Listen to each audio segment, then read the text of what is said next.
member happened to be present when their wife had a massive heart attack and was able to save her life because he was home. He Craig wants us to share the story because he believes if it wasn't for that holiday being added to this last contract, that his wife would not have been able to dial 911. His wife would not have been able to get to emergency care, get some emergency care. And something as simple as us adding a holiday to a group of workers so that they could be home with their family literally led to saving someone's life. Now, I've always believed that this happens 100,000 times over. We just usually don't hear about the stories or know about it. But for a member, Craig, thank you very much. Number one, I know you listen to the show regularly, and thank you for sharing that with us. And also thank you for recognizing that this is the beautiful process of this job, and this is the beautiful process of collective bargaining, and that adding something like that would then lead to what is obviously a difficult situation that happened, but having a positive outcome as a result of being able to be home with your spouse and be able to care for the situation. So a big shout out to you. Thank you for sharing that. Atreus, thank you for letting me know. Actually, yesterday, Atreus texted me and said, hey, I got the story I got to share with you. Man, it's a really big deal. And obviously when I talked to him, I was like, oh my goodness, this is perfect. This is exactly why we do what we do. And it's exactly why it's important to understand the importance of unions, because having a member recognize that collectively bargaining a holiday ultimately led to a positive outcome of, an immense level. So again, shout out to them. And so real quick, let's go back to a recap from last week. Sorry for kind of droning in on about that, but I just think it's such an important story for us not to take advantage of these or take for granted these little things that mean a lot. So thank you for sharing, Atreus, and thank you for definitely letting us share this, Craig, and your family, and you're in our hearts and our minds and our prayers and our thoughts for a speedy recovery, and let us know if there's anything we can do to help you out.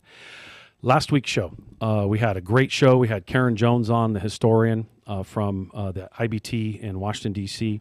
Man, I got so many text messages and emails and comments where people say my favorite show ever, and hearing the stories of how the great, what I call one of the greatest moments in labor history, which is July 20th of 1934, where workers in Minnesota basically shut the city down and said we've had enough.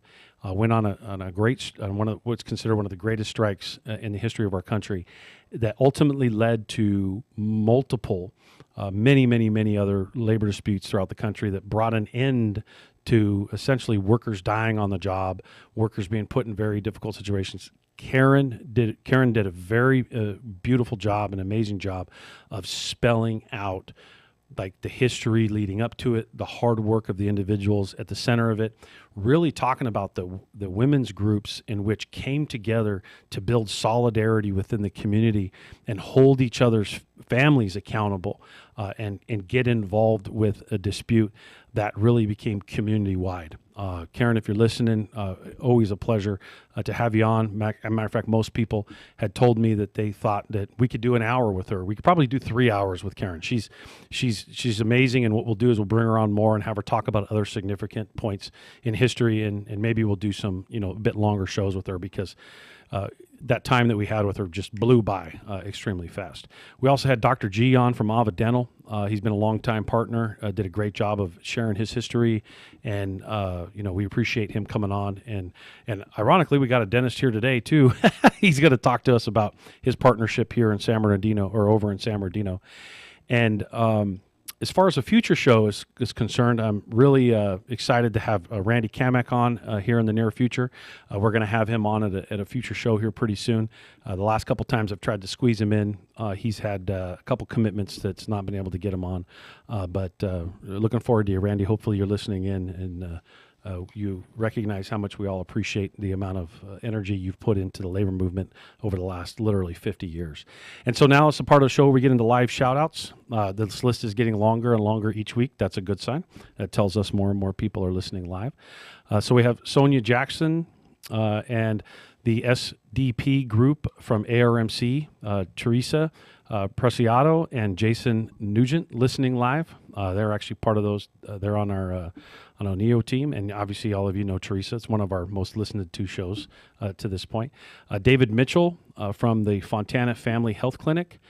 Barstow, shout out to Barstow. We have a number of members listening live there. Obviously I talked about Craig and his family just a minute ago. City of Montclair members and their bargaining committee, Alex Perez and Laura Rico. Kurt Garrison, always listening in. Kurt, love you. Great job. He actually sent me a really good email the other day. Really appreciate the input on the whole O'Brien, RNC discussion. Definitely agree with a lot of things you put in there, Kirk, and really appreciate you making sure you're reaching out to us, and obviously appreciate you listening in live. Adrian Chavez from Code Enforcement, the city of Needles, yes, even all the way out in Needles, they're listening to us. Rebel, Palm Desert is listening in live. Jenny Hernandez from Public Health is listening in live. Tad, the city of Rialto, is listening live. It sounds like we have a lot of people in that department itself. And the city of Chino members and Jesse Pinato is listening in live.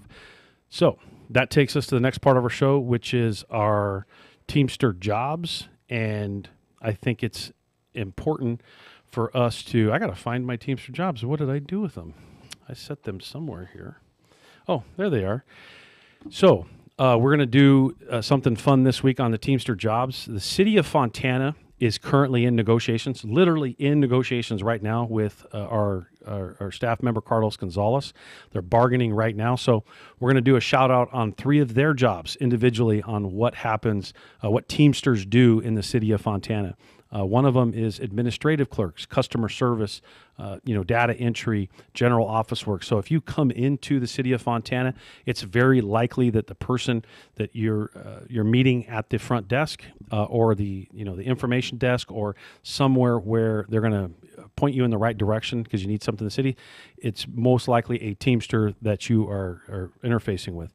And here's a fun one. I always love this one. The traffic signal maintenance technician. So whenever those traffic signals, you don't like that they're turning too fast or they're turning too slow or whatever it is, I guess you could cuss out a Teamster. It's a Teamster's fault because the techs actually deal with making sure those traffic signals are operating. Now, if you live in Fontana or a big city, think about how many traffic signals there are. I mean, there's a ton. I mean, hundreds and hundreds and hundreds of them. So it's a pretty tough job. It's a very difficult job in a sense of, just trying to manage all the different things. And then obviously the technology behind it, making sure that they're operating correctly. They maintain, repair, and install traffic signals around the city. So next time you see a traffic signal in the city of Fontana, just remember, a Teamster's taking care of you. And hopefully you get a green light more than you get a red light. If you get anything other than that, I really don't know what to say. The next one is the city project coordinators and specialists. They plan, schedule, and budget city projects such as infrastructure, roads, new parks, storm drains, and public building renovations. So think about it. When a new park is going to be opening up or they're putting a new park together, it's a Teamster that's coordinating and making sure that all of the resources are there, that it's laid out properly, that it's put together properly, and that it's going to be safe for the community to utilize that park. So think of Teamster. Clearly, don't forget, we've got this big Think of Teamster message going on and the narrative going on throughout the Inland Empire. You see our buses and our billboards. You obviously hear it on the radio show. Make sure you're on the lookout. Teamster Tuesday billboards. What we're going to do on Tuesdays is we're going to be highlighting a Teamster and a member and some work that they do on the billboards that we have throughout the Inland Empire. And we'll be doing that on Teamster Tuesday. So make sure you pay attention to those billboards on, even if you got to slow down when you know what one of our billboards, you got to slow down and wait for it to cycle through so that our billboard goes up. So the next part of the show is the news. We've got a lot of news to report on. Let's do some internal news first, which is the Teamster news, and that is Teamsters Local 399 in Hollywood has there's a tentative deal that's going to be out for vote for the members to ratify. Looks like they've got a really good deal there in Hollywood that mirrors a lot of what happened with the settlement on the very lengthy strike. And I think the most important thing that happens with this tentative deal is that it averts another labor dispute in Hollywood, which probably couldn't handle if they were without work again for a very long time. Those workers in the entire industry all sacrificed together to draw a line in the sand and say, these huge corporations, enough's enough. You got to really share the wealth. And think about it. They were out of work for months and months and months. Great job, 399, Lindsay, the entire team over there, everybody in that division. The next thing I want to report on in the news is Apple reaches its first ever retail union contract deal in the U.S. And so you have Apple Inc. Has reached a tentative collective bargaining agreement with the retail employees in Maryland and the IAM, which is the Machinist Union. So the membership will be voting on August 6th. This deal includes a very large salary increase, and it looks like they've been able to get a lot of those things ironed out. This is a big deal. It's the first time Apple on the retail side has agreed to a collective bargaining agreement. And so this is really good momentum for workers across the country. Let's keep it up. There's also the issue of the support for unions, especially among young workers, is growing very rapidly. And it's at the highest peak that it's been since our highest level of unionization in the country, which is in the 1950s. And it's great to see that workers somewhere between the 65 and 75% range being supportive of unions. And that depends on which age, demographic. There's a lot of variables that come into those different statistics. You put them all in a pot together, and there's an argument between it being 68% and 72%. But the reality is a large majority of workers in America want to be in a union. Now, obviously, only 10% is, and that is because the system and the rules that they've been made to be very cumbersome to become union, and corporations clearly fight it very, very hard. And there's an entire industry dedicated to union busting and try to prevent workers from organizing. And so let's get more workers to organize. And the name of our show is the Worker Power Hour, and the reason why this connects to this story is worker power is what drives workers to be able to have a union. And so the more workers that come together and exercise their worker power puts them in a position that they can collectively bargain with their employer, and that number will rise as time goes on. So great shout out to, obviously that generation that's moving in that direction. And the last thing I want to point out to the news is Disney did ratify. A vote was out for contract and has ultimately been ratified. I think the 2 shows ago, matter of fact, last time you were here before the show shut down on us, we actually had a bus going down to Disneyland, and that has turned out to be not only a tentative deal that's gone out, but it looks like it's ratified as well. And we congratulations to all those workers at Disneyland. This is the Worker Power Hour with Randy Corgan, KCAA 106.5 FM, 1050 AM. And don't forget, we got radio show at teamsters1932.org if you want to email us any comments, ideas, and stuff. Maybe you like what I said. Maybe you think we should get a specific guest on the show. Maybe you want to. Maybe you can find someone that wants to argue with me on some of these subjects. So looking forward to that. That would be absolutely fun for me to participate in. With that, I'm going to transition into my favorite part of the show, which is the Teamster Advantage Partner. And our Teamster Advantage network is comprised of more than 1,000 small businesses throughout the Inland Empire in Los Angeles, mostly in the Inland Empire. And what we have done is built a relationship with more than 20 chambers of commerce, and we are just being present with small business, recognizing that they need as much help as possible.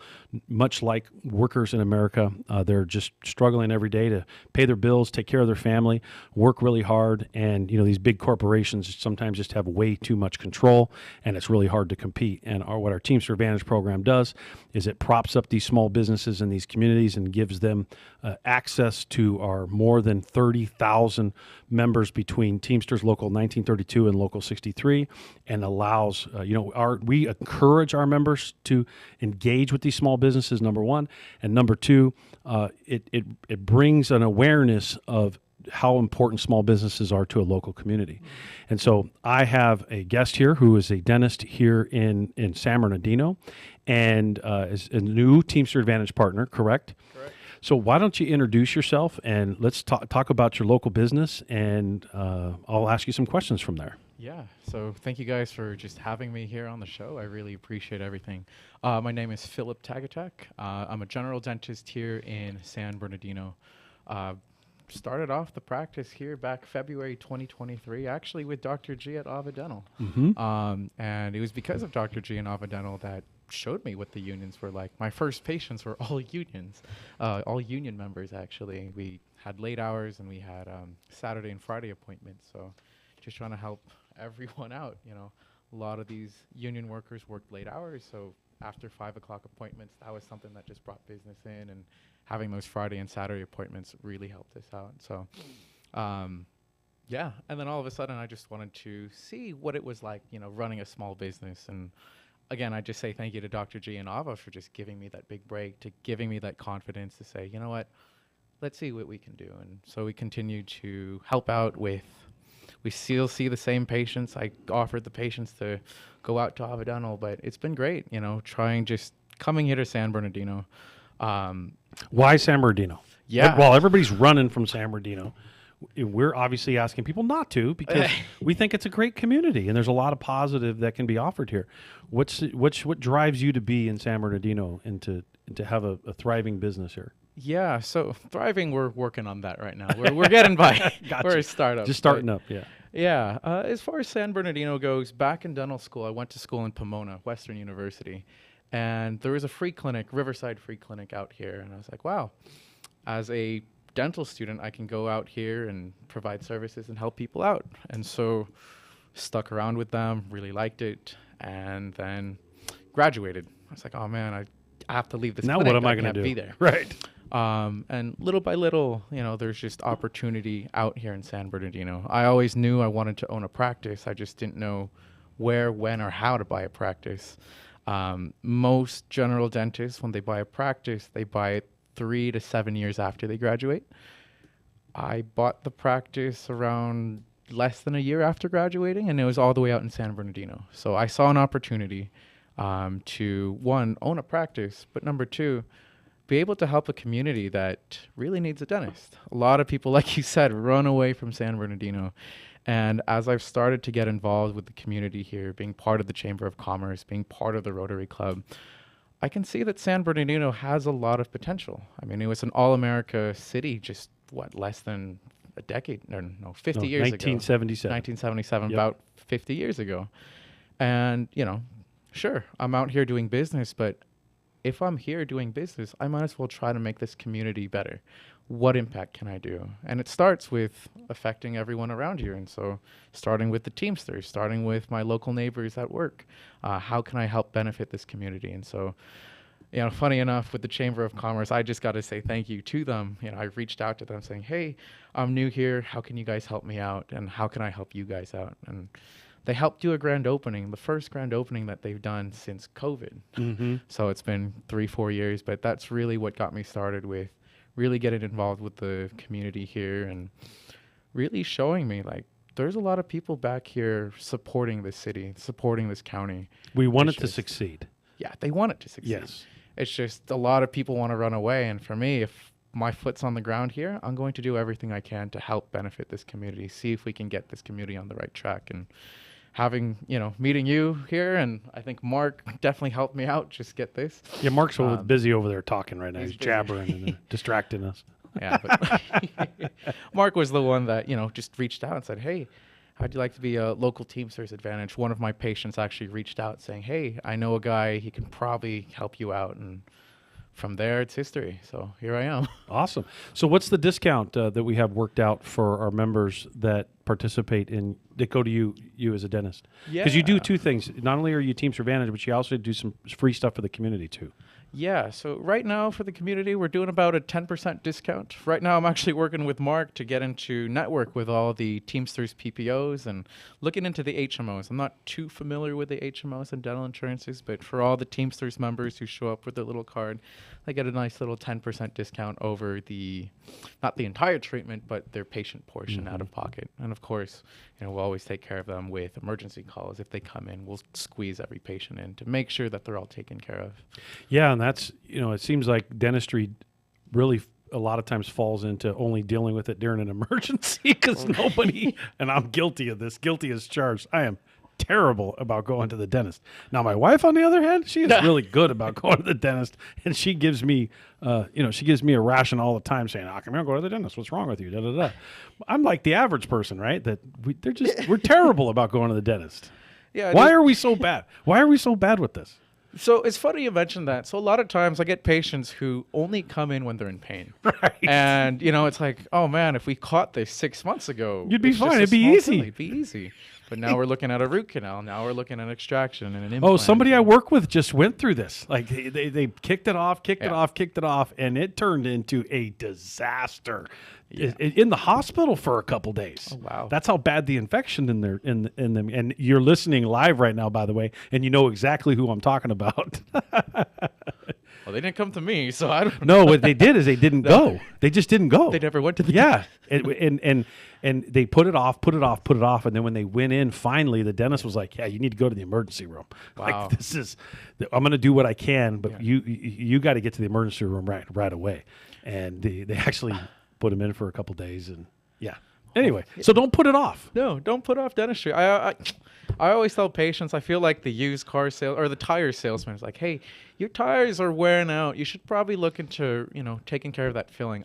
Last thing I want for my patients is that they're out on vacation, they're out at a party, and then suddenly that tooth cracks and fractures, and now there's a massive abscess. It's like, hey, we caught this 6 months ago, but you waited so long, and now you're in pain. So a lot of my practice, You're making me want to schedule my appointment. a lot of my practice here, and if you read the Google reviews, it's all about patient education. I always tell patients, my job as your dentist isn't to tell you what you need. That's part of it, but my job as your dentist is to educate you. I want all my patients knowing, what are they getting themselves into? How did they end up in that situation? And how do we prevent going even further into a problem? I always tell patients, like, this is my job as your dentist. That's awesome. And I don't care if you go to Dr. Joe or Dr. Sam. Do you have down any the funny street. stories? Funny stories. Oh, man. Too many. Do you ever tell. pull out the wrong tooth? Maybe you won't admit that here. No, in dental school, they always tell you, like, be careful about pulling the wrong tooth. Yes. And so, as stupid as it is, where, you might have a completely broken tooth, I will take a mirror and I will give it to you and I'll say, all right, Mr. Corrigan, can you point to me the tooth I'm taking out? Even if we know That's a what tooth backup. it is, it's broken, it's abscess, it's a root tip. It's like, nope. That's It's it right that there. one right It's there. that one right there. Like I said, All right, I just that's want a to good make cover. sure all my That's a patients good know what's CYA. going on. There you go. I often get a lot of patients always say, "Doc, you look a little young to be a dentist over here. Are you sure you know what you're doing?"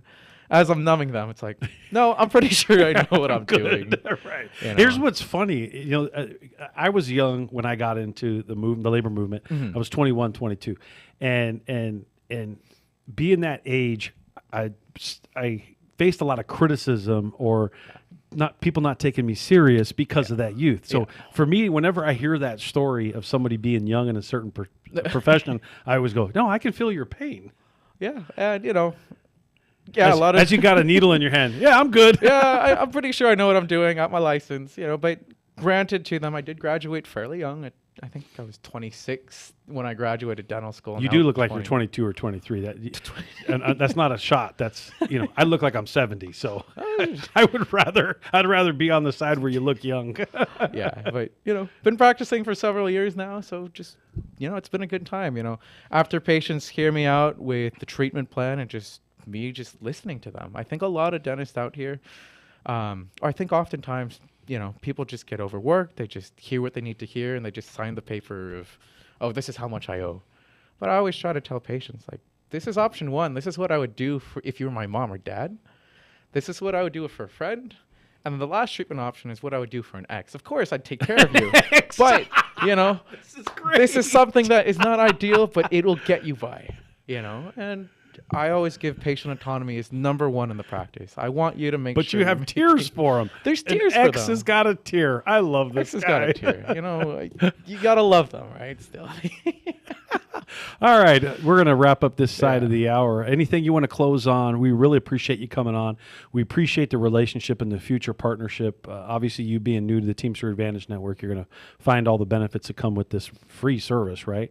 And just integrate in the system with one another. We really enjoy being part of the small business community and helping small business thrive in what we consider the most working class area in America. The Inland Empire is a very working class area, and we really appreciate you coming on the show. Anything you want to close with?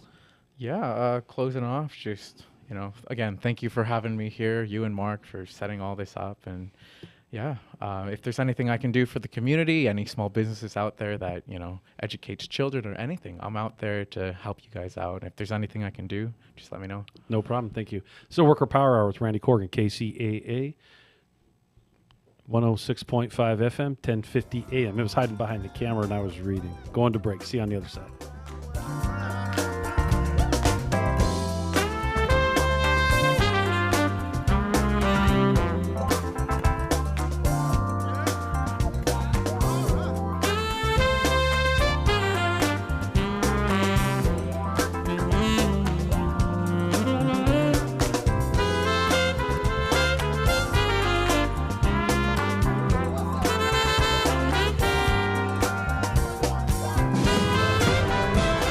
NBC News Radio, I'm Lisa Taylor. The Federal Reserve is leaving interest rates unchanged. Fed Chair Jerome Powell said the central bank is aware of the difficulties Americans are facing because of inflation.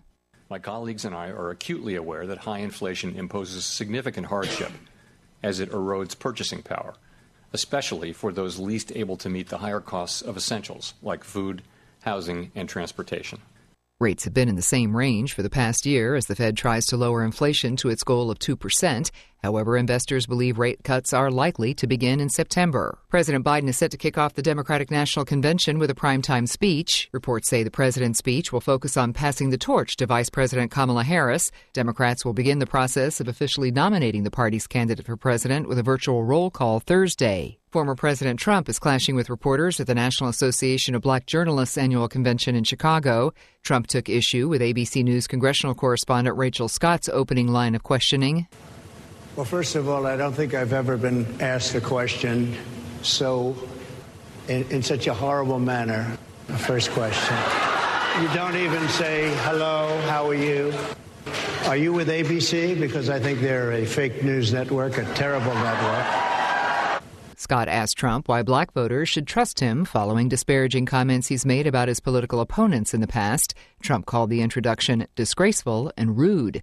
Trump participated in a Q&A today with political journalists about issues facing the black community. Ohio Senator J.D. Vance says criticism is the price of entry to the Republican presidential ticket. He addressed the blowback from his 2021 comments on the societal value of women who don't have children. Harris's campaign has called Vance's political point of view weird, while Trump stands by his running mate. The Ohio Republican says that he has to take the shots. Located in the heart of San Bernardino, California, the Teamsters Local 1932 Training Center is designed to train workers for high-demand, good-paying jobs in various industries throughout the Inland Empire.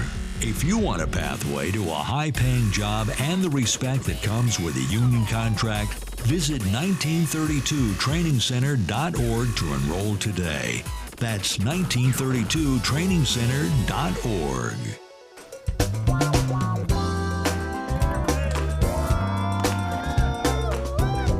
Here we are, back on the Worker Power Hour with Randy Corrigan.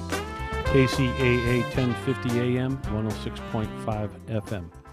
Are we good? We're live? We're rolling right now, right? I'm looking over at our engineers, making sure that I didn't mess this up. Again, long-time organizer, first-time radio host, so whenever I make mistakes, I'm good. I get to use this excuse. Are we good, guys? We're live? Okay. Sorry, sometimes I don't get the... I'm not 100% sure if I've got this figured out. So, hey, this second part of the hour, I'm going to switch up and do something a little different versus having an actual guest. And I want to talk about a couple different things that's really important to me. I got to get rid of this. Someone's telling me, oh, yeah, I got this Tic Tac in my mouth. My bad. Apparently my wife said that my breath stunk or something and I needed a Tic Tac. And then I forgot I had it in my mouth when I started. See? This is where the first time radio host comes in. This is where I get to get away with this for a while. With that, there's a few things we want to do coming in the future. What we've done since we've started this radio show since November is we've kind of tested some things. We've tried to do a little bit different lineups, move things around, and figure out what listeners really like the most. And clearly, we want to hear your feedback. And one of the things I'd like to get everybody's feedback on is we'd like to do a contest of some sort.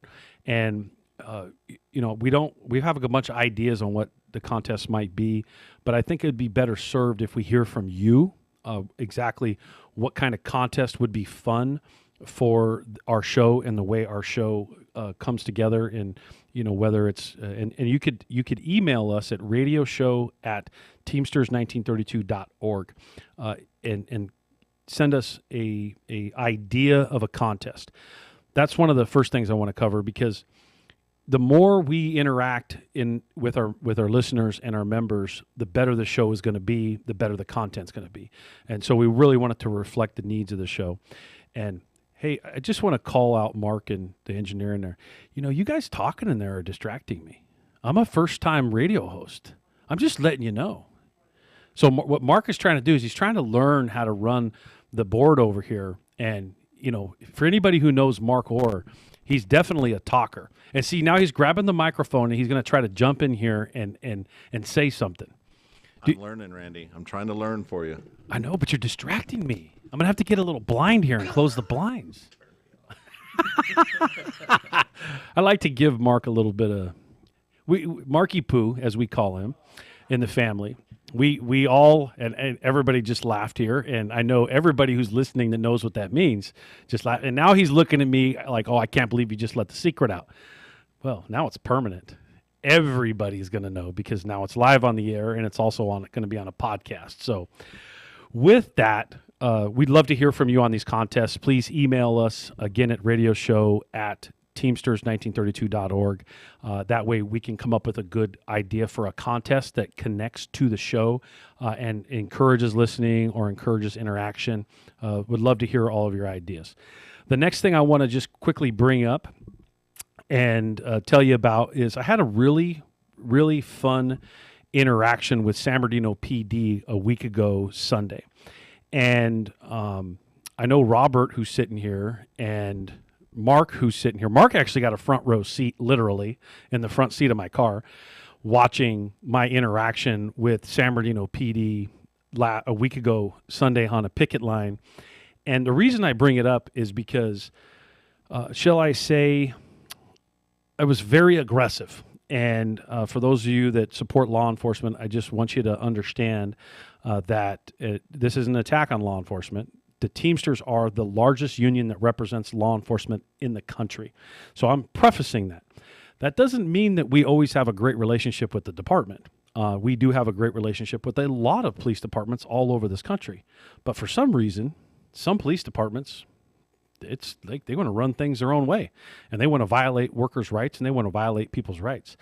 And shall I say, I gave them an hour and 45-minute education on how the law works when it comes to picket lines, civil rights, workers' rights, Section 7 rights. And those officers couldn't get a word in edgewise. I think I was at a very high volume. I was very aggressive. I was very assertive. And the reason I bring it up is I had a lot of members that were on that picket line that looked at me after, in the breaks of me, I guess, reading them the riot act, saying, where's this Randy been? Who's this guy? When are we going to get this guy on the radio?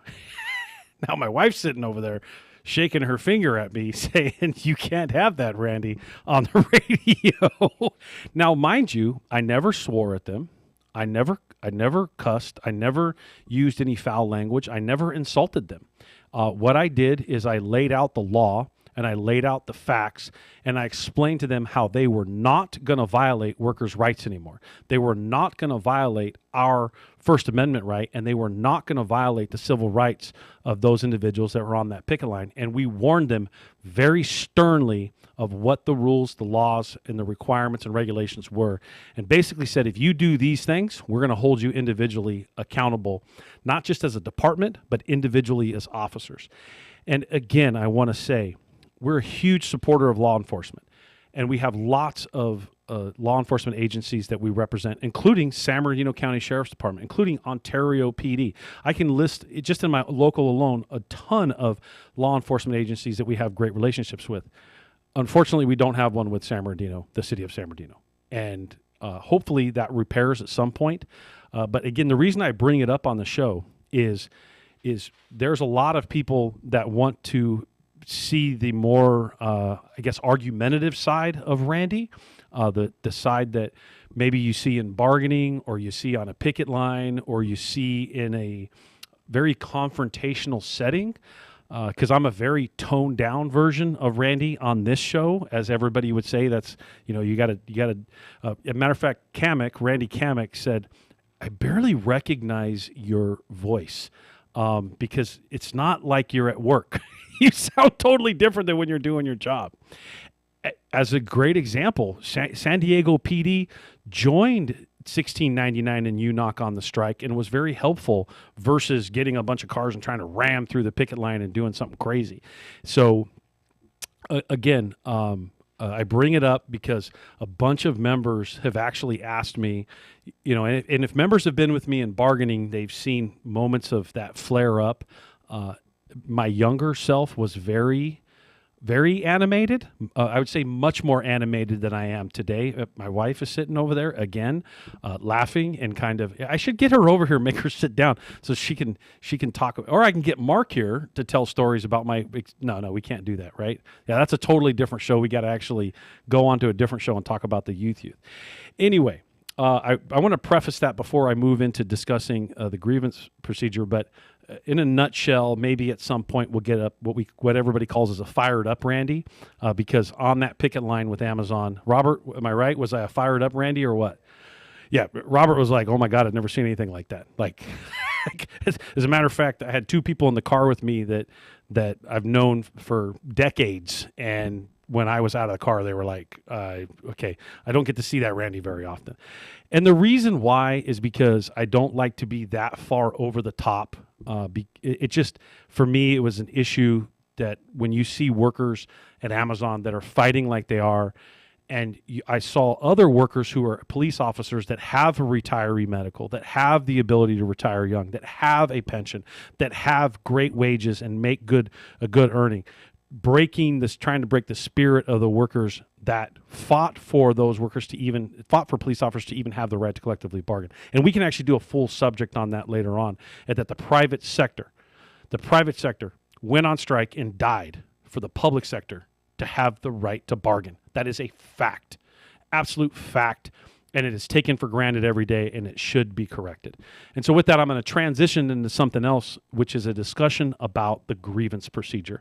And what does that mean? It's just a term that we use in the union. You hear people say, "Oh, I got this grievance." And I love the fact that a term called grievance, which is really coined by unions, and a grievance procedure is in everyday culture. It's something that people talk about, and most people don't realize that they're using a term that was really, really, expanded under collective bargaining and what that means. And I want to just spend about 10 or 15 minutes. Actually, I don't have 10 or 15. Don't have 15 minutes, but I want to spend some time talking about what a grievance procedure means. And for all of you listening that don't know what that means, many of you have a grievance procedure, but you don't understand the history to it. Many of you may not have a grievance procedure because you're non-union and you're listening, and you may want to know, well, what that means. In very simple terms, what a grievance procedure is if you're union and you have a union contract, is that if I see something that I don't like, I have the right to put a complaint, which we call a grievance, formally on paper and say, I don't agree with this. It could be a policy, it could be a procedure, it could be pay, it could be something that is conflicting with what you believe the contract or the MOU states, and you have a right to be heard on that difference. You could be completely wrong. You still have a right to be heard. And so somebody has to explain to you why your interpretation or understanding of that issue is wrong. And many times you may be wrong, but there's nothing wrong with that because you get to learn what that language in that contract or MOU actually means. So what does a grievance procedure entail? Like, what is it? What's the process? You file a grievance formally in writing. The first thing you do is you notify somebody verbally. If you don't get the response that you think is fair in that verbal notification, you then reduce it to writing formally. No one should be mad that you filed a grievance. No one should take offense to it. You're just asking a question. Why is it this way when I believe it's that way? It's really that simple. So the grievance gets presented, and then a supervisor or somebody in an authoritative position has an obligation to respond to what that grievance is, or what that difference is, what that complaint or what that challenge is. And then they have to formally respond and say, well, this is where I think you're wrong or why I think you're right. Obviously, if the person, the individual filing the grievance is correct, then the employer agrees and says, you know what, you're right. Thank you for pointing it out. We'll rectify it, whether it's a pay issue or a policy change or an interpretation of something. All those very things, will be squared away in that first meeting. Well, let's say the first or the second meeting, the two parties, I call them parties, the union and the employer, don't agree. Where does it go from there? Well, you adjudicate it to a higher level. And so you take it to somebody superior. So if it's a supervisor, you take it to their boss. And then if they still disagree, then you have a formal sit down before you go to what you call an arbitration, or a third party neutral who's going to decide, or mediator of some sort, and say, well, I think that the union is correct, or I think that the employer is correct. Again, no one should be offended by the filing of grievances. Employers shouldn't be upset. It's literally a clarification to understand, so that I, as the individual filing the grievance, should understand the interpretation of the subject. And so there are various types of grievance procedures. And those various types of grievance procedures, what I mean by that is they have longer steps. And what I mean by steps is maybe the first step is with a shop steward and a supervisor. And then the second step is it's elevated, and then and the next person is the supervisor's boss, a manager. And then it goes to a plant or a facility manager or a director. There's all kinds of iterations from that point on, depending on the operation, depending on the employer, and depending on what the parties have agreed to. So you'll have various steps. Sometimes it's 2 steps, sometimes it's 4 or 5 steps. Again, depends on the type of organization it could be too. And so the reason why it's so important to talk about the grievance procedure is the reality is only 10% of America is protected by a grievance procedure at work. That is a shocking number. Only 10% of America is protected by a grievance procedure. And so a lot of people think, well, I got all these protections at work. No, you don't. If you are not union, you do not have a grievance procedure. Your employer may have some protest process. At the end of the day, they make the decision whether or not they agree with you or not, and there's no place for you to adjudicate it. You say, oh, well, I can sue you. Yeah, good luck. Stand in line with a whole bunch of other people that are trying to sue their employer frivolously over issues that are employment. And I mean that by straight up saying most issues, the court looks at it as frivolous when it comes to that, because the court would be backed up with a ton of small issues if that's how it's handled. And so typically it doesn't get adjudicated that way for non-union workers. For union workers, if you have a grievance procedure and you're going to go to arbitration, it's an automatic process that is actually spelled out in your contract, spelled out in your MOU. And so let's get the history of a grievance procedure. This is part of the subject that most people don't know.